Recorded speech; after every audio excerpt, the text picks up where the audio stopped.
Les hommes ne se comprennent pas encore. Pourtant, ils osent prétendre comprendre les femmes. Ces mots n'ont jamais été écrits par Platon. Mais si vous étudiez son œuvre avec une honnêteté impitoyable, vous verrez cette vérité suintée à travers chaque couche de sa philosophie. Voyez-vous, Platon n'a pas écrit de conseils de séduction. Il n'a pas enseigné aux hommes comment conquérir les femmes. Non, Platon s'est attaqué à une maladie plus profonde. La cécité de l'homme face aux forces qui gouvernent son propre esprit.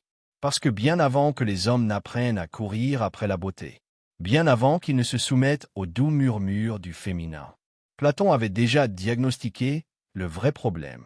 L'esprit de l'homme, quand il n'est pas entraîné, devient le terrain de jeu parfait pour la tromperie.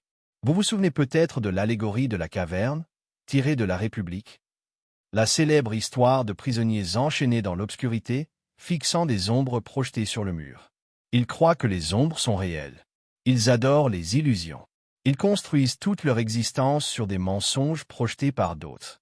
Mais ce que Platon ne dit pas directement, ce que la plupart n'osent jamais voir, c'est que ces ombres n'étaient pas seulement des manipulations politiques ou sociales. Non, mon ami. L'une des ombres les plus puissantes projetées sur l'esprit de l'homme, c'est la femme elle-même. Non pas la femme dans sa nature la plus pure, mais la femme comme une idée, une illusion, une projection conçue pour maintenir les hommes distraits, dociles, émotionnellement asservis. Laissez-moi vous expliquer. Platon nous avertit que les masses ne croiront jamais la vérité quand elles brillent. Elles se battront pour défendre leurs illusions. Et aucune illusion n'est plus enivrante que l'idée que les femmes sont innocentes, pures et incapables de manipulation. C'est le grand théâtre où les hommes se perdent. Une femme sourit, et l'homme non entraîné appelle ça l'amour. Elle pleure, et il appelle ça la sincérité. Elle lui touche la main, et il appelle ça le destin. Mais Platon rirait, parce que pour Platon, c'est le comportement d'un prisonnier, qui refuse de tourner la tête vers la lumière. Il vit dans les ombres et les appelle la réalité. Voyez-vous, Platon affirmait que la vraie connaissance commence lorsque vous reconnaissez que vous ne savez rien. Le commencement de la sagesse est la définition des termes, écrivait-il. Mais combien d'hommes définissent la femme en fonction de ce qu'elle montre, plutôt que de ce qu'elle est? Combien d'hommes étudient la nature de l'influence féminine, aussi rigoureusement qu'ils étudient les affaires, la politique ou la guerre? Aucun. Et c'est précisément pourquoi les femmes dominent le paysage émotionnel des hommes sans lever le petit doigt. La femme n'a pas besoin de comploter contre vous. Elle n'a pas besoin de conspirer comme un génie du mal. Non, elle existe simplement comme un miroir de votre ignorance. Elle reflète la faiblesse que vous refusez de confronter en vous-même. Platon l'a si bien dit, la pire de toutes les tromperies est l'auto-tromperie. Les hommes se trompent eux-mêmes en croyant qu'ils sont rationnels en amour. Mais ils ne le sont pas. Ce sont des prisonniers. Et les chaînes ne sont pas à leurs poignets, elles sont enroulées autour de leur esprit. Et voici la vérité brutale de Platon. La femme ne vous manipule pas, vos illusions à son sujet le font. C'est l'idée de la femme, la fausse déesse que vous avez construite dans votre esprit, qui vous maintient esclave. Elle sourit et vous vous effondrez. Elle se retire et vous la poursuivez. Vous lui donnez du pouvoir et vous appelez cela de la dévotion. Mais Platon vous a averti. Ceux qui vivent par les ombres ne comprendront jamais la réalité, lorsqu'elle leur brûlera enfin les yeux. Et ainsi, vous êtes là, croyant que votre cœur est pur, que vos intentions sont nobles, et que votre amour est juste. Mais si vous pouviez vous tenir en dehors de vous-même, si vous pouviez devenir le philosophe, comme Platon vous y invite, vous verriez un homme qui a pris des chaînes pour des ailes, l'illusion pour la vérité et la manipulation pour l'amour. Platon n'a jamais idéalisé la condition humaine. En fait, dans Phèdre, il écrit que l'âme est comme un char tiré par deux chevaux, l'un noble, l'autre sauvage. Le cheval noble cherche la raison, la vérité, la discipline. Mais le cheval sauvage, il désire le plaisir, la beauté et la tentation. Et l'homme, le conducteur, est constamment en guerre, essayant de contrôler ses bêtes. C'est là que la plupart des hommes échouent. Voyez-vous, chaque fois qu'une femme entre en scène, le cheval sauvage de votre âme rompt ses rênes. Il vous tire vers son rire, son parfum, ses courbes, son attention. Et vous, le conducteur, faible et non entraîné, le laissez vous traîner comme un fou vers votre propre ruine. Vous ne questionnez pas le cheval. Vous ne résistez pas à sa traction. Vous appelez cette folie tomber amoureux, alors qu'en vérité, Platon y voyait un esclavage spirituel. Dans le banquet, Platon décrit l'amour non pas comme un bonheur mutuel, mais comme une folie envoyée par les dieux. Une folie qui aveugle les hommes, les consume et les pousse à adorer l'image de la beauté, tout en oubliant l'essence de ce qui est réel. Il appelle ça une folie divine. Oui, mais c'est quand même une folie. Et à moins de la maîtriser, vous n'êtes qu'un pion, un esclave des plaisirs éphémères, un adorateur d'ombre. Et voici la tournure brutale, les femmes le savent. Que ce soit consciemment ou instinctivement, elles comprennent que les hommes sont gouvernés par cette folie. Elles comprennent le pouvoir qu'elles détiennent sur un homme qui n'a pas discipliné son âme. Elle n'a pas besoin d'être malveillante pour vous détruire. Elle a seulement besoin d'exister dans votre esprit comme la récompense. Vous la transformez en votre but, votre sens, votre gratification. Et une fois que vous faites cela, vous ne la voyez plus telle qu'elle est. Vous la voyez telle que vous souhaitez qu'elle soit. Et ceci, mon ami, est la recette parfaite pour la manipulation. Savez-vous ce que Platon craignait plus que la guerre? La corruption de l'âme. Il avertissait que les hommes qui ne peuvent pas se gouverner eux-mêmes seront gouvernés par d'autres, par des tyrans, par des sophistes, par des flatteurs. Et qui est un plus grand flatteur qu'une femme qui sait que vous désirez sa validation? Elle devient la marionnettiste, et vous, la marionnette empressée, dansant pour son attention, sacrifiant votre dignité, votre but, votre mission. Vous pensez qu'elle mène le jeu? Mais le jeu a commencé bien avant qu'elle n'entre dans votre vie. Le vrai jeu est la guerre en vous, la bataille entre votre moi supérieur et vos désirs les plus bas. Et chaque fois que vous choisissez le plaisir plutôt que le principe, le fantasme plutôt que la réalité, elle n'a pas besoin de vous vaincre, vous vous vainquez vous-même. Platon a écrit que l'homme juste ne permet pas à la partie concupiscente de son âme de le dominer. Pourtant, vous êtes là, à négocier avec vos émotions comme un lâche, espérant qu'elle vous choisira, vous validera, vous complétera. C'est la marque d'un homme qui a quitté la caverne, seulement pour en construire une autre. Cette fois avec des barreaux dorés et des chaînes de velours. Laissez-moi vous demander ceci. À quand remonte la dernière fois que vous avez réellement interrogé la raison pour laquelle vous courez après les femmes? À quand remonte la dernière fois que vous vous êtes demandé si elles vous mènent plus près de la vérité, ou vous entraînent plus profondément dans l'illusion? La plupart des hommes ne posent jamais ces questions, car les poser demande du courage. Cela exige d'admettre que vous vous êtes trompé, que vous avez été dupé, que les histoires que vous vous racontez sur l'amour, la dévotion et le destin ne sont que poudre aux yeux. Et tant que vous ne ferez pas face à cette réalité, tant que vous ne vous tiendrez pas comme le philosophe, et ne regarderez pas directement la lumière de la vérité, vous resterez un esclave, non pas des femmes, mais de l'idée des femmes que vous refusez de questionner. Platon a compris que la société est bâtie sur des récits, sur des mythes conçus pour maintenir les gens obéissants au système.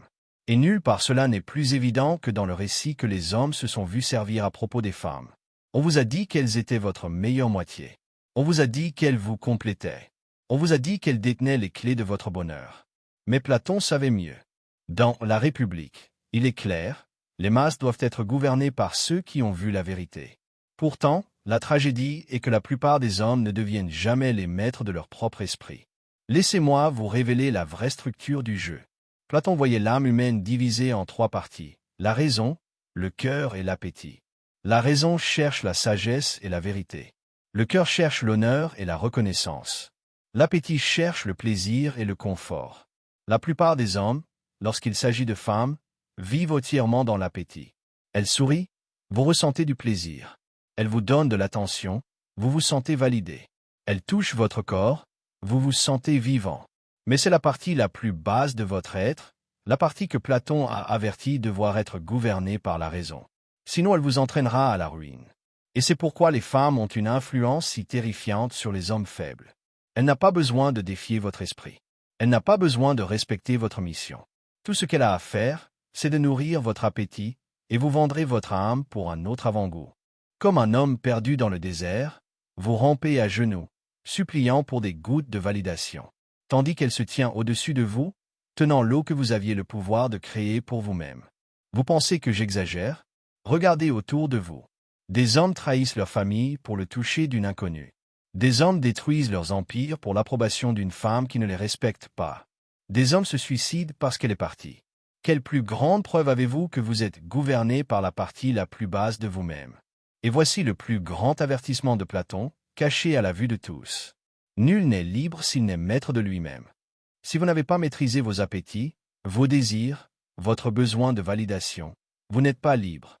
Peu importe l'argent que vous avez, le nombre de followers que vous gagnez, ou le nombre de femmes que vous attirez. Si elles peuvent vous briser d'un regard, vous êtes toujours un prisonnier. Mais il y a plus.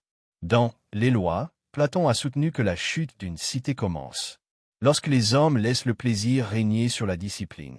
Et qu'est-ce que la société aujourd'hui, sinon un cimetière d'hommes qui ont sacrifié leur force sur l'autel de l'approbation féminine? Vous le voyez en politique, vous le voyez en religion, vous le voyez dans la culture. Des hommes s'inclinant, s'excusant, se soumettant, non pas à la vérité, non pas au principe, mais à la peur de la perdre.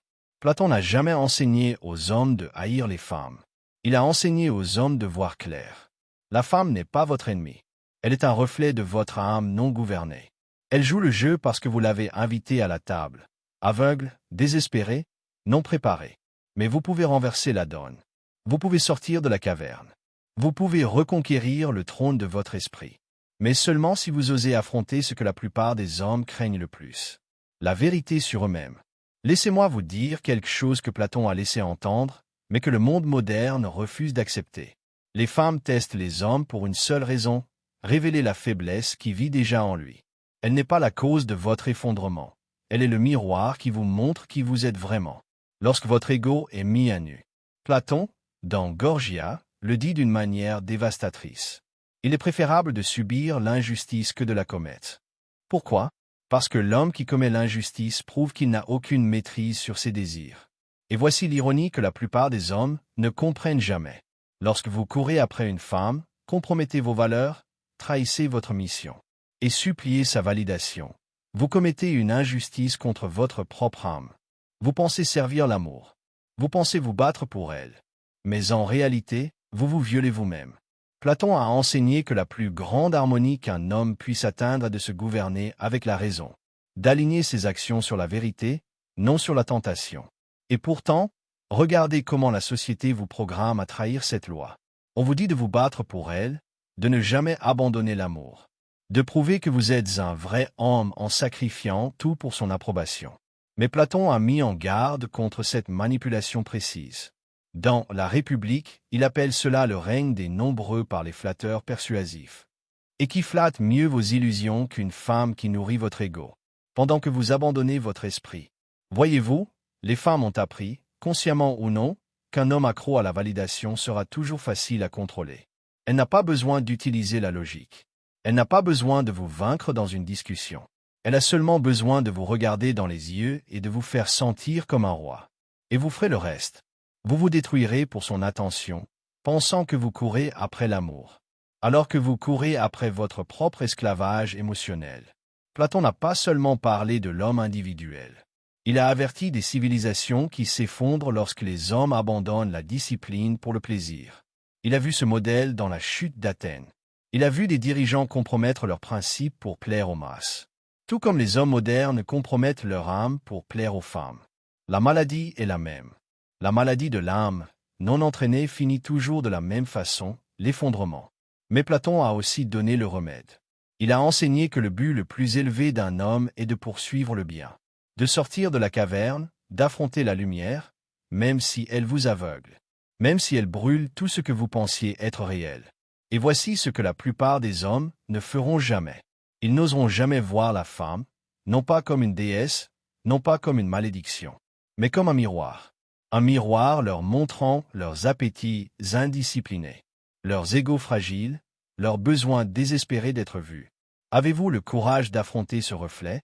Avez-vous la force de vous tenir, non pas comme un mendiant, non pas comme un esclave, mais comme un homme qui se gouverne lui-même en premier? Parce que tant que vous ne le ferez pas, vous serez toujours manipulé. Vous tomberez toujours dans le piège du jeu, parce que vous refusez de maîtriser le joueur en vous. Et quand vous verrez enfin cela, quand vous vous tiendrez enfin dans la lumière dont parlait Platon, vous ne regarderez plus jamais les femmes de la même manière. La plupart des hommes vivent dans la terreur de perdre la faveur d'une femme. Mais Platon vous enseigne à craindre quelque chose de bien pire, la perte de votre propre âme. Il écrit dans Phèdre, l'âme prend le caractère des actions qu'elle poursuit. En d'autres termes, Si vous passez votre vie à courir après la validation, votre âme devient faible. Si vous faites de son attention votre plus haute quête, votre âme se rétrécit en quelque chose de mesquin, de petit, d'indigne de grandeur. Laissez-moi rendre cela encore plus brutal. Chaque fois que vous pliez vos valeurs pour la garder, chaque fois que vous faites taire votre vérité pour lui plaire, chaque fois que vous sacrifiez votre mission pour ses émotions, vous ne l'aimez pas, vous vous trahissez vous-même. Et Platon le dit clairement, la trahison de soi est la racine de toute injustice.